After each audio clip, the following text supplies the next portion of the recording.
আসসালামু আলাইকুম ভিউয়ার্স। তো আজকে আলোচনা করব গণিতের সূচক নিয়ে। পরীক্ষায় সূচক সম্পর্কিত বিভিন্ন প্রশ্ন আসে। তো অনেকে জিজ্ঞেস করেছেন সূচক কোন কোন অংশ থেকে পড়ব। আমি শুধু বলবো নবম দশম শ্রেণীর যে বইটি রয়েছে সেখানে সূচকের যে অধ্যায়ভিত্তিক আলোচনাটা সেটা অত্যন্ত গুরুত্বপূর্ণ। তো আমি আজকে দেখাবো কোন কোন পার্ট আপনারা পড়বেন সূচক থেকে। তো আপনাদের যাদের নবম দশম শ্রেণীর বইটি নেই তারা সেটি কালেক্ট করবেন।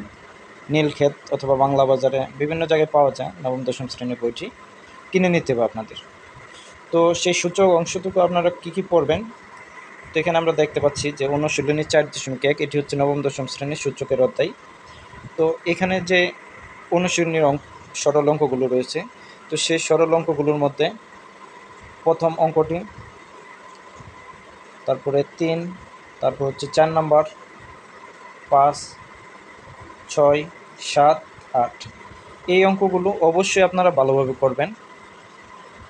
তারপরে এখানে আরও কিছু অঙ্ক রয়েছে। তো এখানে 9 থেকে 15 অঙ্কগুলো দেখতে পাচ্ছি। এই অঙ্কগুলো প্রত্যেকটা ধারা একই রকম, একটা সূত্র প্রয়োগ করে জাস্ট অঙ্কগুলো সহজে করা যায়। তো এখান থেকে এই অঙ্কগুলো অবশ্যই প্র্যাকটিস করবেন। এটা এটা তো এই অঙ্কগুলো প্র্যাকটিস করবেন।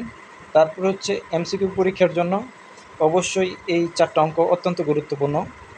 এই 4টা অঙ্ক আপনারা ভালোভাবে প্র্যাকটিস করবেন। কীভাবে প্র্যাকটিস করবেন?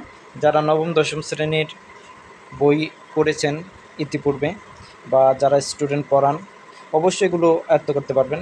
এছাড়া ইউটিউবে বিভিন্ন ধরনের টিউটোরিয়াল রয়েছে এই অঙ্কগুলোর উপরে। তো আশা করি এগুলো আপনারা ভালোভাবে করতে পারেন। অবশ্যই প্র্যাকটিসের কোনো বিকল্প নেই, প্র্যাকটিস করতে হবে আপনাদের বাসায়, প্রচুর প্র্যাকটিস করতে হবে। এখানে সৃজনশীল রয়েছে, এর তো লিখিত পরীক্ষা যেহেতু না মেট্রো রেলের চাকরি পরীক্ষাটি, তো সেক্ষেত্রে আপনারা এমসিকিউর জন্য এই অংশগুলো পড়তে পারেন। তারপরে আমরা দেখাবো এই অধ্যায়ের অনুশীলনীর কিছু অঙ্ক রয়েছে। তো অনুশীলনী অঙ্কগুলোর মধ্যে আমরা যদি দেখি, এখানে উদাহরণ 5 যে অঙ্কটি রয়েছে সেটা করতে পারেন। এটা এমসিকিউ পরীক্ষার জন্য আসে। এখানে দুটি সূত্র রয়েছে, ক এবং খ। এই সূত্র দুটি দেখতে পারেন, এগুলো থেকে কিন্তু পরীক্ষায় অবশ্যই প্রশ্ন হয়। তারপরে আমরা কিছু দেখব, এখানে সরল রয়েছে, সরলগুলো আপনারা করবেন। এখানে 2টা সরল করবেন। তারপরে হচ্ছে এখানে উদাহরণ, এই উদাহরণ 2টা খুব গুরুত্বপূর্ণ, বিভিন্ন চাকরি পরীক্ষায় এসেছে।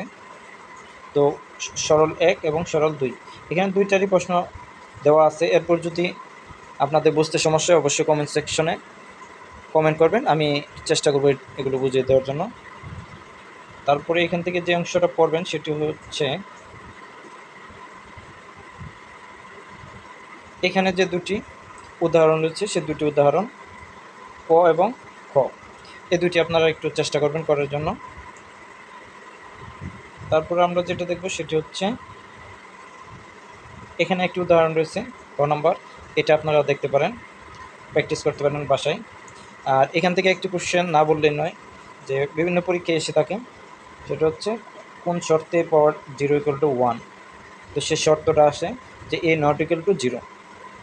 আবার এখানে একটা সূত্র রয়েছে a পাওয়ার -n = 1/n, এটা একটা সূত্র। এটা কোন শর্তে? সেটা হচ্ছে a not equal to 0 এবং n belongs to n, অর্থাৎ n এর সদস্য। n হচ্ছে ন্যাচারাল নাম্বার বা স্বাভাবিক সংখ্যা। ন্যাচারাল নাম্বারগুলো কী কী? 1, 2, 3, 4, 5, 6, 7, 8। এই বিষয়ে আপনারা একটু জানবেন বিস্তারিত।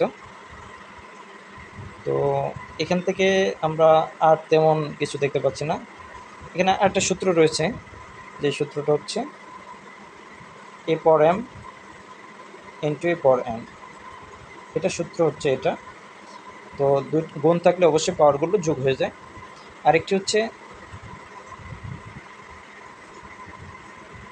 ভাগ থাকলে কি হয়? ভাগ থাকলে আমরা দেখতে পারবো যে ভাগ থাকলে পাওয়ারগুলো বিয়োগ হয়ে যায়, অর্থাৎ উপর পাওয়ার থেকে নিচে পাওয়ারটা আপনাকে বিয়োগ করতে হবে। তো সূচকের অধ্যায় এই অংশগুলো যদি আপনারা ভালোভাবে প্র্যাকটিস করেন অবশ্যই পরীক্ষায় 1-2টি কোশ্চেন সূচক থেকে হয়ে থাকে। তো আশা করি আপনারা ভালো কিছু করতে পারবেন। তো এছাড়াও সূচক নিয়ে যদি আরও কোনো প্রশ্ন থাকে কমেন্ট সেকশনে আপনারা কমেন্ট করবেন, অবশ্যই আমি চেষ্টা করব সেগুলোর সমাধান দেওয়ার জন্য। তো পরবর্তী ভিডিওটা হচ্ছে লগারিদম নিয়ে, লগ থেকে বিভিন্ন কোশ্চেন আসে। তো সে পর্যন্ত দেখা হবে নতুন ভিডিওতে। সবাই ভালো থাকুন।